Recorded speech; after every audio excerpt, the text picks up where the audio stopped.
Hello, my name is Mordred Viking and I'd like to welcome you to this Humankind tutorial where we will be going through the basics of how to get into the game. So we will start out in the Neolithic era. We will talk about what your goals and objectives during the Neolithic should be, moving on into the Ancient era, setting up your first city, expanding through different territories, maybe engaging in a little bit of diplomacy, possibly a little bit of combat, and generally just getting the foundations laid for your time in Humankind. So the first step, of course, is to create the world in which you will be playing. At the moment, I'm just going to leave everything on normal. Your difficulty should depend on how hard you like to keep things. I myself, at the moment, keeping it on Nation, and Metropolis can be considered as the normal difficulty, so base your decision making around that. But otherwise, we're just going to leave everything on normal, and we'll go from there. Once the world has been generated, it will look something like this, where we can zoom out and you'll just see a massive amount of fog of war, plus the little area where we started. You will start with a single unit of tribesmen, and the entire objective of this early time is to explore, it's to grow the tribe, get additional units and population, and basically get yourself into the Ancient era. So as you can see up here in the top, we are currently in the Neolithic era. That's the first one. And there are 3 objectives, and we need to complete one of them. So the first one is we need to get to 5 population. We currently have just 1 unit of tribesmen, and we want to try to get up to 5. Or we can try to get 10 knowledge or 10 science points. You will find science in little nodes around the map, which we'll talk about when we find them. Or finally, we need to go hunting and kill 5 animal units. Early on, that's going to be deer, bears, and mammoths. So the first thing you want to do is just start moving around. A couple of little tips for this. If you find a river, you can move along rivers much more quickly than you can just over regular land, but it will take you 1 turn to enter the river tile. So the fact that we already start on one is pretty nice. We can just move around to the different regions just by right-clicking and then moving, and you can queue up different moves as well. And as we can see here, we have found a unit of food. Now, to grow the tribe, you want to be earning 20 points of food. So if you go over to this, you can see that we have now gained 10 out of the 20 units of food, so we just need another 10, and then our population will grow to another unit. And that's going to be important for a couple of reasons. First of all, it just makes us stronger because there are more of us. And secondly, we can actually split those units up into 2 separate armies, and then use those separate armies to go and explore more. Eventually, you may also come across the science nodes, which are very similar icon to the food, except it has an atom rather than a sheaf of corn. So we're going to go into the science. If you learn nothing else, you could learn what killed them.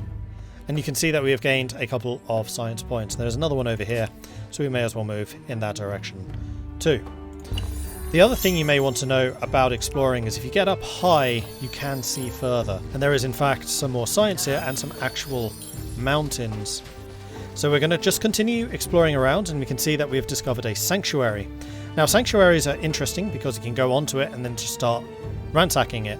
And once you ransack the sanctuary, that's usually the equivalent to 1 new tribesperson. So doing that is going to be really quite valuable for us. Click on the ransack icon, it'll highlight where the ransack is, and it will show you what you get for ransacking. It will take 1 turn, sometimes it takes longer, but generally sanctuaries are just 1 turn. And this is a peaceful sanctuary, so nothing should attack us. And you can see it's peaceful because it has the peace sign. If the icon there was a lightning bolt, that means it's a hostile sanctuary, and there might well be like bears or something around who might well try to attack you. The other thing we've noticed is there is a mammoth down here in the south. We could try to fight it, but a mammoth you generally don't want to tackle until you've got 2 or 3 different people in your tribe before you go after them. Mammoths can hit pretty hard, but they also provide a lot of food and a lot of influence, both being resources that you really do want. And there we go, the sanctuary has been destroyed and our population in this unit has now moved up to 2. And we can see that there are 2 different people here. What we are going to do is select just one of them and then click to a tile to the side. So let's move you down here. And that's how we split them up. So this new unit can be sent out separately. You can also tell that they have a separate pool for growing their food, which basically allows you to have multiple food gatherers going at once, and then you can really start to expand the population out from there. The next thing that we are seeing here is we can see that there is a speech mark, and that means that we have an event. So we have a world of flame. There is a unit of text here which you can read in your own time. Just pause the video. And then a couple of choices. The first one we can choose is Chase, which will give us a new set of refugees, which is a free unit of population, which is really good. Or we can get City Defense Research for cheaper. Right now we're kind of struggling a little bit because our tribe still hasn't grown and we're 5 turns in. So we are going to go ahead and add these guys to the party. And a deer. So deer is definitely something you can go after if you just have one unit of population. If they manage to catch you on a river or something like that, it can be bad, but we're going to have the high ground. So let's go ahead and do this. And this will lead us to combat. Combat will take place on the actual world map. You will still be, in essence, zoomed in on that area. So we're going to go ahead and make this a manual battle. We'll just leave ourselves here, so you can deploy yourself in a different location if you want. And we're going to deploy right here. So we are up on high ground, which you can see because there's the little cliff there, and the deer is in low ground. Now if we hover over the deer, we can see what the projected outcome of this battle will be. So our tribesman has a base combat strength of 10, the deer has a base combat strength of 8, so we're stronger already. However, we're on the high ground, which gives us an additional 4 strength, so this is basically a 14 versus 8. And the important thing to note here is the actual strength of your units doesn't matter so much. It's the difference in strength that matters. So later on you may be given an event or something which will give you +1 combat strength, and initially +1 may not feel like very much, but if you have an 11 combat strength versus a 10 combat strength, that has exactly the same combat outcome as a 101 combat strength versus a 100 combat strength. It's all about the difference. So the fact that we have a difference here of 6 is actually really overwhelming, and that is why we are projected to do between 30 and 42 damage and take only between 5 and 25. Fire be with us. So we did 32 and took 13. That was a good round for us. And now the deer is going to have its go. It's going to try and attack us again. 13 damage for 32. And now hopefully we can land the killing blow and finish this guy off. Maybe. Yeah, we got him. And once the battle is over, you will see that we have generated a little bit of food and also a little bit of influence. And that food, of course, is going to add to the pool of the tribesman here. And there's actually some food where he died, so that's going to give us even more.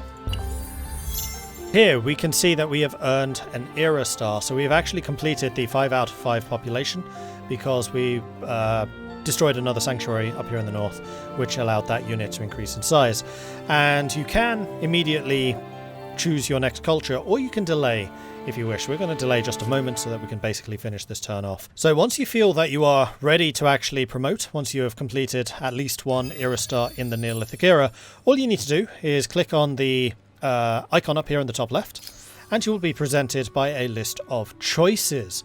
So every era that you go through, so ancient into classical, classical into medieval, medieval into early modern into industrial, industrial into contemporary, you will be given a new choice of civilization. And this is really the unique selling point of Humankind versus a lot of the other grand strategy games like this. Now, the choices in culture give you a couple of options. So if we, for example, choose the Egyptians, I think this is probably a good strong example. There are a couple of different pieces of information here that you need to take into account. The first one is the legacy bonus, and that is this first thing listed. So the Egyptians are grand planners. They will gain +1 industry on any tile already producing industry, and their maker's quarters will cost 10% less industry to produce. So they are cheaper and they will be faster to be built. Now the legacy bonus is very important because this will stay with you throughout the rest of the game. So if you play as the Egyptians in the ancient era, then you will always be more industrial because your tiles already producing industry will produce more and your maker's quarters will be cheaper. You will also have access to the emblematic building, and the emblematic building, or emblematic district as it's properly called, for the Egyptians is the Egyptian pyramid. This will give you additional influence, additional industry, and for every adjacent maker's quarter, bearing in mind that they're 10% cheaper for the Egyptians, this is especially good, they will produce an additional 3 industry, which is awesome. And they will also give another slot for a worker, which produces even more industry. Now, of course, the downside is the -10 stability, but actually every district, more or less, in the game has that reduction in stability. Stability is basically the game's way of controlling just how big your cities are. So there isn't a population cap per se, although there is a soft cap, but generally you will only be able to build as many districts as you have stability to support that, and there are a number of different ways of earning stability. So there are some districts that produce stability, for example garrisons and commons quarters. Trade, for every luxury resource you trade from somebody else, that's another 10 stability. And then there are also a couple of legacy bonuses which produce stability. So for example, the Zhu, all of their districts cost less stability to build, so they can eventually get more. Then the final thing that we need to consider is the emblematic unit, or the unique unit, which for the Egyptians is the Markabata, which is a chariot unit. So generally the Egyptian army will be best in flat territory where they can really use that mobility, and also where they have good line of sight because it's a ranged unit. However, it does require the wheel, which is a later technology in the ancient era, and you will notice there's the little red head, horse head down there, which means that it requires access to horses, which I don't think we've discovered yet. When choosing culture, you really want to take into account what's going on around you. So we've now spent the early game, the first 11 turns, which is usually a good amount. You want to be thinking about going from Neolithic into Ancient around 11 turns in, I would say. We can see that there is a pretty good river area over here. It's quite flat, which means that there's going to be a decent amount of food production. There is also some forests for production, and then some mountains, and if you build makers quarters next to mountains, then they're even more productive. So there's going to be a really good production hub down here, good food production over here, and then also the rivers, which just empower everything. Then around it we've got other territory over here, which has again rivers going through it. It's got some nice flat land for farming, and then production areas. So this one is probably going to be more makers quarters and sawmills to make use of the forests on the river, whereas this is just going to be farmers quarters, so it's going to be more farming. And this is important to consider for two reasons. Firstly, your cities can encompass more than one territory. So when we establish an outpost, then you will take control of that whole region. So we can see down here in the south that the Nubians, the brown guys down here, have already claimed this area, and you can see that this whole territory is claimed because it's brown, it has the dotted lines around it. So establishing ourselves right next door to it is going to be a little bit dangerous, and it's immediately going to make them antagonistic towards us, but it's just such a good location, we're going to want it. It's also adjacent to this one, and you will eventually be able to merge territories into one mega city, and that is how you can really empower your cities. Usually I would say as a rule you want to have your cities with 2 to 3 territories in them, so you want to be thinking about your positioning for that. So our capital, if we base it here, is probably going to encompass this region and this region if we get there fast enough. Possibly this one, although by that point we may want to be thinking about a second city, and then that itself is going to have multiple territories under its umbrella. Once we hit the ancient era and have a city settled, we'll talk more about why you may want to expand versus building tall. We are just going to try and get somebody down here to establish an outpost, which is using this button here. It's claim territory. It will usually cost you an amount of influence. And here we go. We have just established our first outpost, which is Elgafar. So Elgafar is now being upgraded. It's immediately taking control of the regions around us. Right now, though, we probably do want to get one of the eras locked in. So we can see already that the Nubians have been taken. Once a culture has been selected by one of the AI players, it is no longer available. So nobody else can take the Nubians. So we have the other 9 available. In every era, there are 9 civilizations which you can choose from. So of course, the advantage of hitting your fame milestones early is you get to choose a new culture early. The downside is you probably won't generate as much fame as if you spend a little bit more time in that era. That is something we'll talk about when we've actually selected one, though, because that's the point where the fame system really expands. So for the moment, we're going to scroll over to the Harappans. Now, I know that the Harappans are good because they produce extra food on any tile producing food, which means they can get a very big population very quickly. They also generate extra food on rivers, and as you will recall, our region has some pretty hefty river areas. They also get access to the canal network emblematic tile, which produces extra food, and produces extra food for every adjacent farmer's quarter, we're going to be building an area with lots of rivers, with farmers' quarters on those rivers. Canal networks are going to fit in really, really well. And just as an added bonus, it also itself counts as a river. So anything which gives river bonuses, and there are a couple of things that do this, the canal networks are going to benefit from that. And then finally, our emblematic unit are the runners. And runners are actually great because all of your starting tribes units, when you become the Harappans, will be upgraded immediately to runners.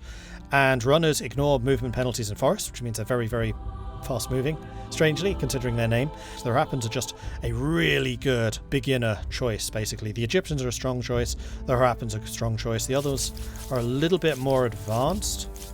So generally I would say probably these three. If you want science, Babylon. If you want production, the Egyptians. If you want food, Harappans. We're going to choose the Harappans. An important thing to point out at this point is we are no longer tribesmen. If we go and kill animals, we do not generate food anymore. Instead, they'll be worth money, which we can spend on various unit upgrades or buildings, rushing buildings, or some events cost money as well. So you can't just grow population by hunting anymore. You can only grow population from the food output from your cities and outposts.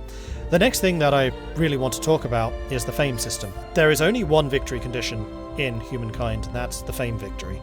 So basically it's point based. As you complete certain objectives, which are these milestones, you will generate fame, and you will also generate era stars.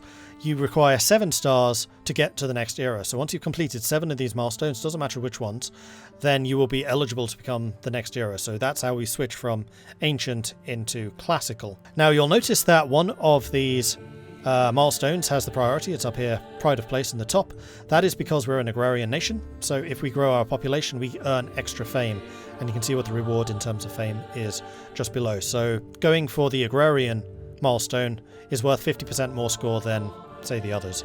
And the other categories are expansion, influence, buildings, money, technologies, and the number of enemy units you kill. The next thing to consider after this is there are several tiers for every milestone. So if you complete the first one, you get 100 points. If you complete the second one, then it's usually an order of magnitude higher, so it might be 155 or something like that. Then if you complete the third milestone, it's like 300 points. So where possible, you do kind of want to specialize into these areas. So because we are agrarian, we really want to boost our food production so we get as big a population as possible so that we can go through all 3 of the milestones here. And every one of these stars does indeed count towards your era goal. So you don't need to get 7 individual different milestones. You can go like level 3, level 3, level 1. That's enough. If you find that you are falling behind in the fame game, there are a couple of ways of catching up. The first one is you just stay in the era that you're in and you complete more of these milestones. There is no limit. Well, until you've hit all level 3s in all the different categories. The other way is to transcend, which basically means when you switch from the ancient era to the classical era, ordinarily you would be given another choice of civilizations to play as, for example, the Romans or the Greeks or the Celts. Instead, what you can do is transcend, so you stay as the Harappans or whichever civilization you're playing as, and you will generate 10% more fame during that next era. But you will not get access to any new legacies, you will not get access to any new emblematic units or emblematic buildings. So it's a trade-off. If you're falling behind, though, it could well be worth transcending. And also I have noticed the AI quite likes transcending itself to try and get a bit of a lead over the player. And if you hover over the fame icon here, you can see how exactly everyone is doing. So currently we are in first place because we actually managed to find a natural wonder. We completed all 3 of the fame milestones in the first era, so we're doing really well. And we can see that in 5th place, the Greens and the Browns in 6th place really not doing very well. They haven't done anything yet. We can see that 3rd place has completed their era milestone, so they will probably go into the next era next turn. And we can also see that 4th place, Black, has already gone into the ancient era. They've got the full set of 7 stars, and as the players complete their star milestones, the stars will be filled in there. So you can get a pretty good gauge of how you're doing compared to your opponents. So once you've already got your outpost growing, you may want to try and get it growing even faster, and you can actually do that by feeding units to the population. So right now if we click on Elgafar, we can see it has a population of 0 out of 4. So as a base, it is producing some resources, and it will use food to grow the population itself over time, and it will use production to actually create the outpost. Once the outpost is done, you can then attach that outpost as a territory to an already established city, or you can use it to establish a city. So what we're going to do is we're going to click on one of the runners, which is in that territory, and then we're going to select it, and we're going to press this button here, which is disband. Now, disbanding is usually like, no, don't do it, it's a terrible idea. No, actually, if you disband a unit in a region you control, that unit's population will be added to that region. So we're going to go ahead and disband this guy, and then hopefully Algafar will start to grow a bit quicker because we have the extra person working in here. Although that does not seem to have been the case, so never mind. You don't want to do this too much early on, because once the city is actually established, you might well find that you start starving because you don't have enough farms set up yet to actually support all of the population. So adding like 1 or 2 people is usually okay. Don't go crazy though. You need to be careful with that. Okay, so we have just come across the Mycenaeans, who are the greens up here, and they have chosen to attack us. Now, because we haven't made any agreements, for example, non-aggression pact, you are in a permanent state of basically being able to skirmish. So you can't go into their lands and fight them in their territories, but if you're out in neutral ground, as we are currently, then battles can absolutely be done. This is especially true out at sea, where you will quite often have naval engagements going on just out in the deep unknown if you don't have positive relations with those around you. So they have attacked us. We're probably up against 2 units against our 1, and we can check this by using the scroll bars here. So they're actually just attacking us with 1 unit of scouts. Now it is going to be their turn first. They're almost certainly going to take the capture point, which is annoying. So we're going to do some damage and then basically be forced to retreat. But we did 40 damage, we took 24, so I think holding on to the high ground was in our favour. We're not going to kill them. Charge! And they took the capture point, so we will be forced away, but I would actually call that a win. We did more damage. Oh no, they attacked us and then died. Oh, there's a victory. Ah! Okay, excellent. Now you will notice that we just fought a battle over here with a friendly unit right next door almost. Why didn't they join in? Well, it requires a technology to reinforce. It's not a particularly late technology. It is down here. Organised warfare. Once you have organised warfare, you can start bringing in reinforcements, so multiple armies can engage at once. So one of the other AIs, in this case the Greens, the Mycenaeans, are offering us some diplomacy. So the way this works is you have a sliding scale of different treaties and agreements. They are offering us trading luxuries, which I think we should accept, so we're going to go ahead and hit the accept button here. And what that basically means is that any of the luxuries, which are these resources here, that they may harvest, we can now buy from them, and vice versa. The other benefit of this is it will put us onto the path of further treaties. So once we have trading luxuries, we can then start trading everything, which includes strategic resources. If you get everything, sharing maps, open borders, non-aggression pact, you can offer them an alliance. Once you're allied, that opens up another set of treaties, which basically binds you even closer together. The other thing you need to know is war support. So Green was actually one of the guys that attacked us, and you'll remember that we beat them in that fight. So because we won that battle, we gain war support, they lose some war support, which is why they're under the threshold. However, their equilibrium will tick up to 50, and ours will decrease until it's at 50. If you run away from battle, you lose war support. If you win a battle, you gain war support. And if you're actually at war with somebody else, and the objective is to reduce their war support to 0 before your own goes down to 0. So once you've hit them down to 0, they are forced to surrender, and you can force them to sign a peace deal with whatever terms you want and can afford. There's usually a scoring system based on how much you've actually been fighting. So war support is something to keep an eye on for that reason. So once your outpost construction is finally complete, as it is here in Elfagar, and actually as it happens in Nugashak right next door, you can click on it and then choose this button here, which is evolve the outpost into a city. And this is where the game really starts. And there we can see Harappa has now been established, and we have access to a lot more options. So first of all, starting up here at the top, you can see what your population are currently engaged in doing. So we have 1 person working on generating food, and we produce 11 food per turn. We have 1 person engaged in industry, and we're gaining 11 industry, and 1 person in making money, we gain 9 money. And then just as a base, we gain 3 science as well. Below that, we can see 1 out of 2, meaning that we have a maximum capacity producing food as 2 people. So we can move the industrial guy over there, and out of 2 out of 2. Every population we have working on food generates 6 food, so we're producing 12 food plus a little bit of the base, because every district and exploitation also produces food. or resources in general. So let's talk about the exploitations and districts for a moment.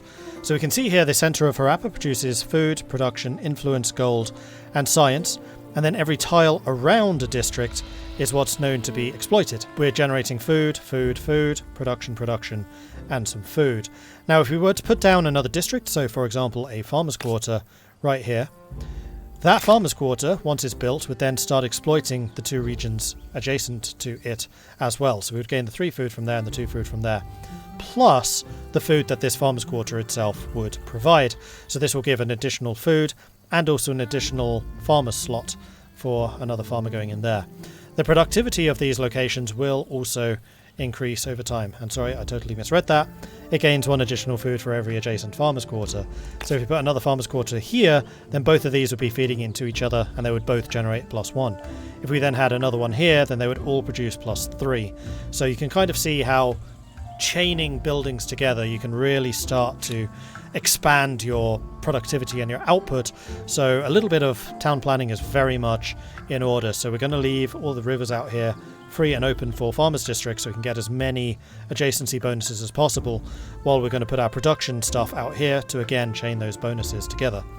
And if we select the maker's quarter, we can see that we're going to generate 7 more production, both because we're going to increase the 1 production here to 2, and we'll also start exploiting this tile, and this tile. I think I'm going to emphasize industry at the moment because I'd really like to get this farmer's quarter done as quickly as possible so that the population can begin to grow. So what then is the difference between districts and infrastructure? Well, districts are placed on the map. Every district you build will cost some stability, with a few exceptions, for example the garrisons and the commons quarters, which will actually produce stability and allow you to build more stuff. Infrastructure doesn't cost any stability. This is just a flat bonus that your city generates, usually in the main plaza or the administrative centres, which are the outpost expansions, but not always. They will generally do things like increasing the amount of food your city produces from rivers, or they will increase the amount of influence you're generating, or say increase the science output of that city by 10%. That type of bonus is done through infrastructure. Then stability is the next thing we need to take a look at. So at the moment the city has 80 stability, that's what it founded at, and it's going to rise to 100%. 100 is the maximum. And we can see that it's going to have 100 stability because down here at the gains it shows that we reach 100 stability from all of that. But for every district we produce, that stability will go down by 10%, or 10 points, and then we will need to find other ways of raising that stability to increase the capacity of districts. And this basically prevents you from just growing your city too large too quickly. The last thing I want to tackle at this point is population cap. So not only is there a district soft cap based on your stability, there is also a population soft cap. So you can actually raise your population as much as you like, but you can only actually place as many population as there are slots to put them in. And once all of these slots are full, that is your population cap, and that is shown over here. So we're currently at 3 out of 8, 2, 4, 6, 8. We can go over it, but for every population that you go over the cap, the amount of food consumption your city as a whole requires goes up dramatically. Usually you can afford to go maybe 1, possibly 2 over the cap, and then after that it gets incredibly expensive. But then again, we're Harappa and our speciality is producing food, so maybe we can go over that. But I don't think there's any actual point. I'm not sure if that excess population produces anything extra. The one thing that it might be useful for is producing units, and you will see here that every unit that we produce will also cost population. So you are drafting members of your society into the army, and that will reduce the output of the city. It is not just when you're building workers or settlers like in certain other titles. Population amounts will differ depending on the unit type. So for example, the runners right now only cost 1, but if you're building line infantry in the industrial era, they will cost 4 population. So it is worth having a couple of high population centres with a decent production output to be your recruitment centres. And you can specialise your cities accordingly with the amount of infrastructure and also the districts that they have. Then finally we have public ceremonies, which provide a one-time permanent bonus. So if we do a feast, then we just generate a flat 5 extra food, although it will take 30 turns to generate that. So I personally have never used one of the public ceremonies. I always think that they're way too expensive. If you think that there is a better use, let me know in the comments, because I'd love to learn why, because I've never used them. Now that we have our first city established, this has started producing science. And this is going to open up the science tree, and we can see the science by clicking on this button down here. And I would recommend opening up the technology screen, which will show you all the different technologies available to you. Initially, we only have these 4. And if we got, for example, calendar, then that would open up all of the things that it has an arrow to. So irrigation would open, writing would open. If there is a technology that has 2 arrows leading to it, you only need 1 of them. So getting calendar would allow us to get irrigation, or getting domestication would allow us to get irrigation. Considering what kind of a society we are, we may want to consider calendar because it allows us to build granaries. This is an infrastructure. And if we have this, then for every farmer slot that we have, so every farmer that we have working, will produce an extra 2 food. So at the moment, each farmer produces 6 food. This would then produce 8. And it also provides another slot, which increases the amount of farmers we can have active, and also the population soft cap. We have domestication, which is generally good if you have access to horses, which we currently do not. Carpentry, which is the first really defensive unit, which are archers and they're ranged. And they can also increase your productivity by building lumberyards. And then finally city defense, which gives access to warriors, which are the first close combat unit that are good rather than just the scouts and the runners, and also gives you access to the palisades, which increases fortification and allows you to have a standing militia that stays in your city. So it is usually a good idea to keep a couple of units in your empire already recruited, just functioning as a garrison effectively.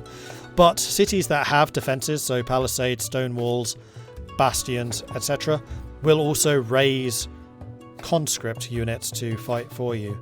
At this level, I don't think I can show you what they do, but you can upgrade the quality of those conscripts. So for example, if we've got fortifications, then those conscripts would become citizens, which hit harder. So a citizen has an attack of 20 as opposed to, I think, it's 11 or 12 or something like that.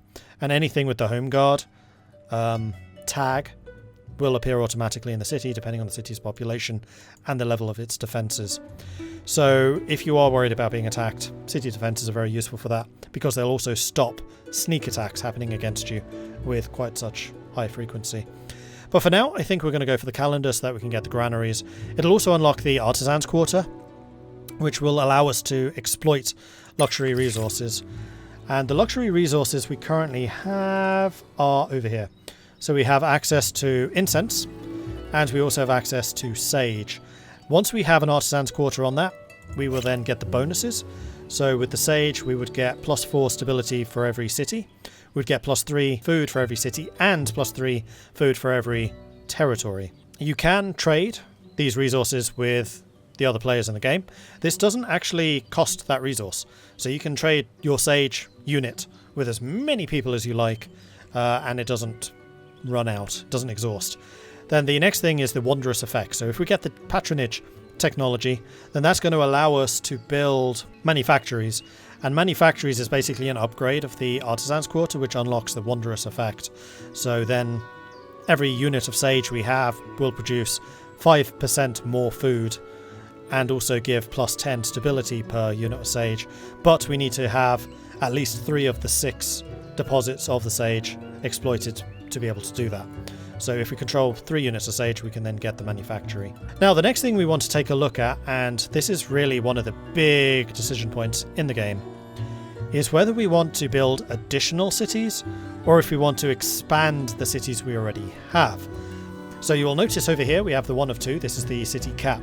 You can go over the city cap, but it will come with a hefty penalty to influence, and it does actually allow you to go negative influence.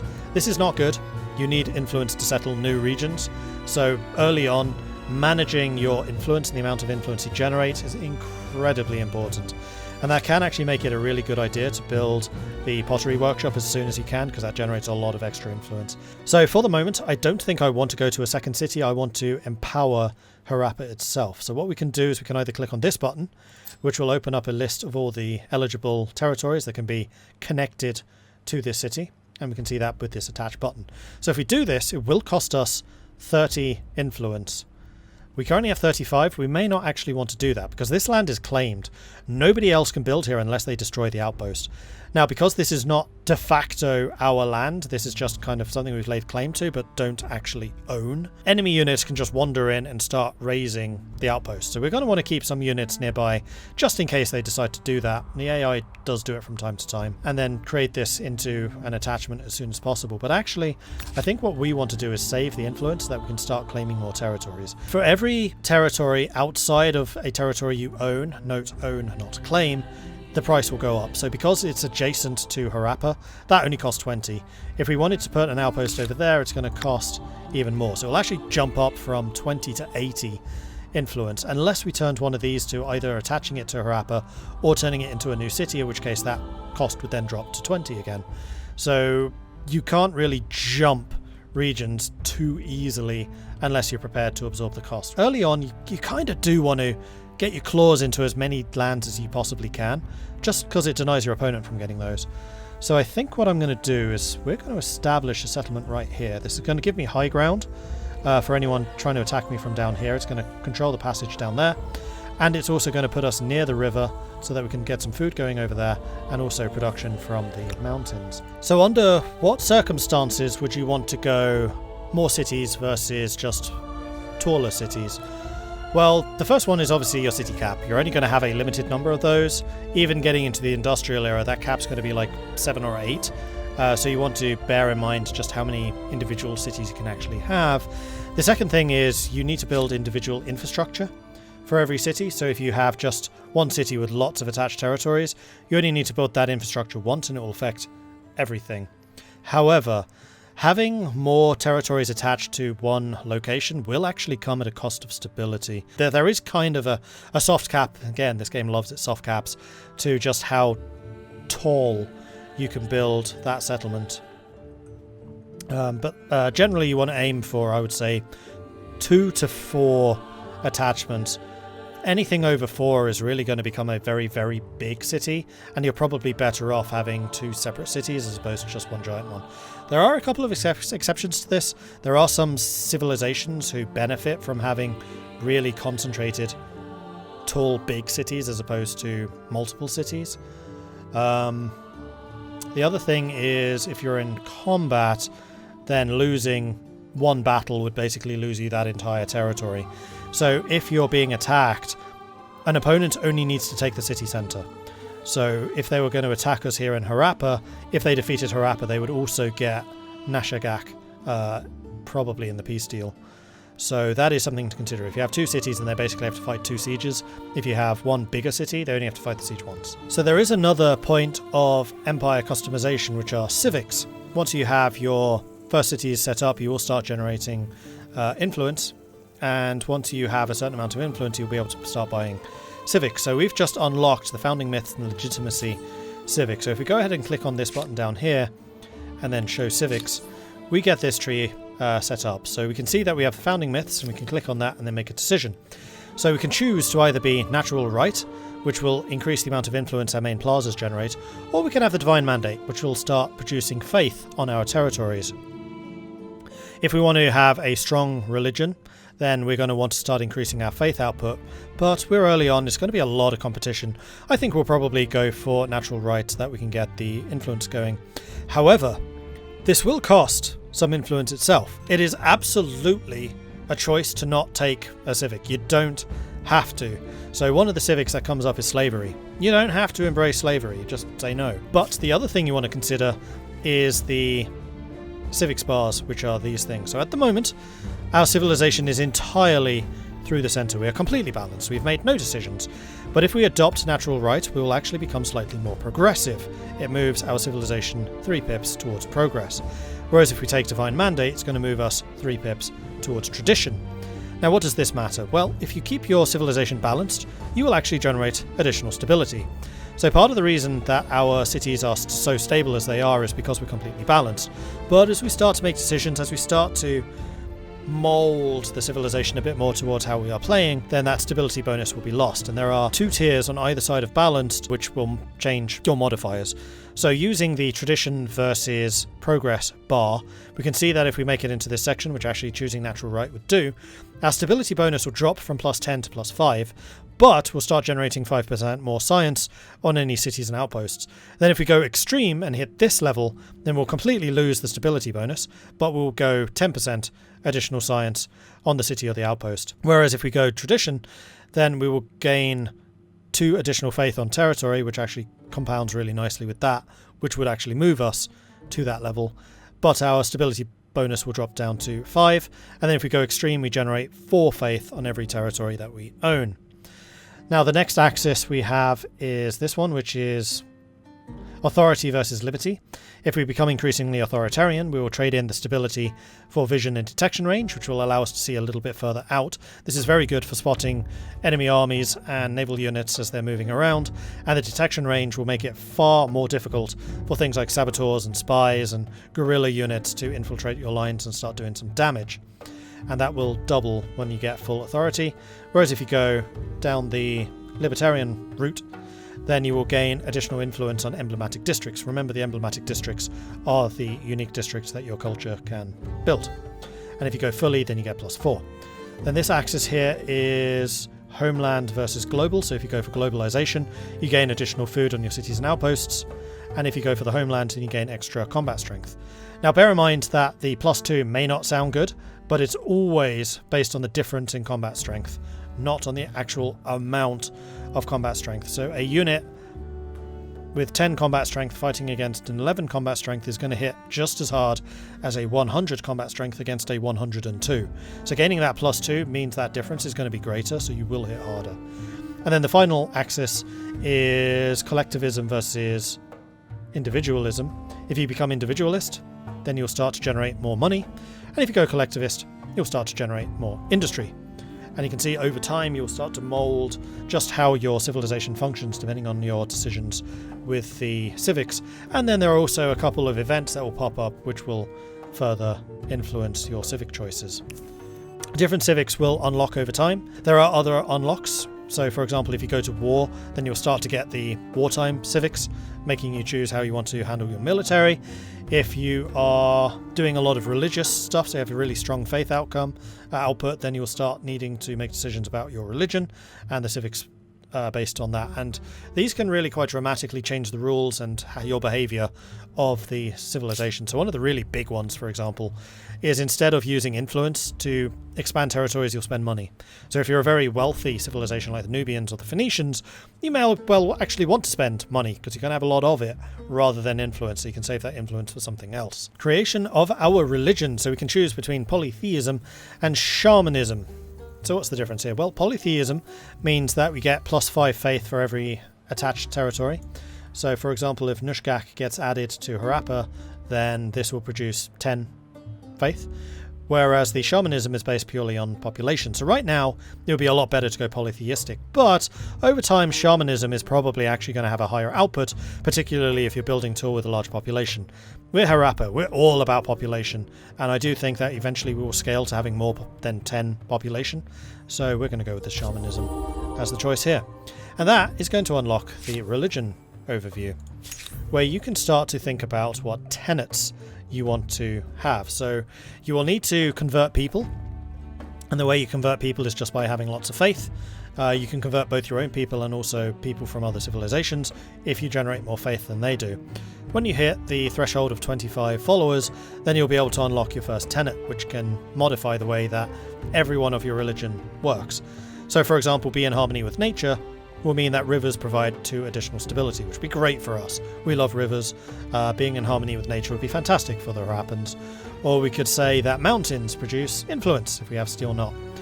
You can only have 1 tenet per tier, and for every tier that you go through, the tenet choices will change up to a maximum of 4, and these ones can really be quite powerful. But I'll leave that for you to discover. Now the next thing that you want to know is if you just click on religion once and don't say go to the tenet screen, then your map mode changes, and this will show the overall influence of the different religions. So right now We are the only ones with a religion. The Harappan shamanism is the first one to appear because we're generating faith. And the more faith we generate, the more stuff we're going to convert, the more control we will exert over others. So if we want our continent to be entirely under the Harappan shamanism, then we absolutely can do. There is an icon over here which allows you to rename this, so we could name it Mordredism if you want to be particularly egocentric. And now Harappan shamanism is known as Mordredism. Yay! I have a religion named after me. We have a very similar system to Sphere of Influence. So the Babylonians are currently influencing all of us, but now that we're starting to generate some influence of our own, particularly once we have the potters built, then the power here should sway. So why is this important? Well, if you influence another nation, then their civics will over time be influenced by your civics. They will start getting a series of osmosis events which will make them shift their civics over time. They can refuse and take some pretty hefty stability penalties, or they can accept it and then they basically become more homogenous to you. The more similar in ideology civilizations are, the more likely they're to be friendly. So this is a good way of like exerting influence over other people in order to get them to ally with you to increase your diplomatic power. And the more your ideologies differ, the more likely you are to be antagonistic towards each other. The other benefit is if you are getting other people into your sphere, then you can get some positive osmosis events where basically they start feeding you science. And this can really beef up your science output. So generally having serious consideration on influence is really quite important, particularly early on. And the AI can be ruthless about doubling down on influence. So just before we end the tutorial here, there is one other piece of information which I feel it is necessary to share. When you are exploring out at sea, the early naval vessels that you will have access to, for example the Pentaconta, will only be able to reach these coastal waters. You can send them out into the ocean, but they are very likely to sink if you end your turn out in the ocean. I think usually you can go out once, and as long as you're back in time for the second turn, you'll be okay. As you go down the tech tree, you will be able to unlock new ships which can spend multiple turns out in the ocean. So for example, when you get to the Middle Ages, you'll be able to unlock the Cog, which is here in Seafaring Mastery. And this guy is a skilled navigator. He can spend consecutive turns in deep water beyond just that first one and take a little bit of damage if he does. The other type of naval unit are transports. So early on you will not be able to cross oceans at all until you get the transport galley with the ancient era trade expeditions. This will allow you to embark units. If you actually want to get out across the oceans, so if you for example have New World turned on and you want to get to the New World, you're going to need to wait all the way until the early modern era and the three-masted ship with the caravel. So the caravel is the first ship which can actually ignore penalties for being in deep water, with the exception of the Norse. So if you choose the Norse, you'll actually get access to a ship, the Lengskip, in the medieval era to cross the deep ocean. So if you want to do early colonization, play as the Norse. Otherwise you will be waiting until you get the caravel before you can do that. Anyway, I think that this is a pretty good overview of the early game tutorial. This should be enough to at least get you into the game with enough understanding of the base mechanics to lay the foundations for your future Humankind. The only other decision which will be waiting for you is which eras you choose as you go through the different eras, and there are a number of different ways of thinking about what you want to do. So do you want to double down and become more of a specialist? So for example, us playing as the Harappans, we could choose to play as the Greeks, which add even more food, which means that we'll have an even higher population. Or if we think that we're kind of maxing out what we can gain from having a high population, we may well want to switch to something else. So for example, if we're falling behind in science, we may well want to become the Greeks in order to get better science output, or we may wish to change to the Carthaginians if we want to get a bit of a better economy and a bit of a better industry going. It is very, very worth spending a little bit of time going through all the different options that you have when you unlock the next era and really think about where you want your civilization to go for that next section of the game. Then when you hit the era after that, you'll be in kind of a whole new position with a whole new decision point ahead of you. And that really is one of the greatest things about Humankind, is the constantly evolving nature of your nation, rather than just an arbitrary decision you make at the start of the game. Anyway, I think that that's all that I can share with you at the moment. I didn't want this video to become too long. So thank you very much for watching. I hope you've enjoyed this. If you have, hit that subscribe button down below. If you want more details, then you can find those down in the description. And finally, I do most of my content generation over on Twitch, so please do come join us over at twitch.tv/MordredViking. That is where you can catch me most nights from 5 PM British summertime until about 2 o'clock in the morning. Because yes, I'm crazy. Anyway, thanks everyone for watching, and I will see you next time. Until then, goodbye.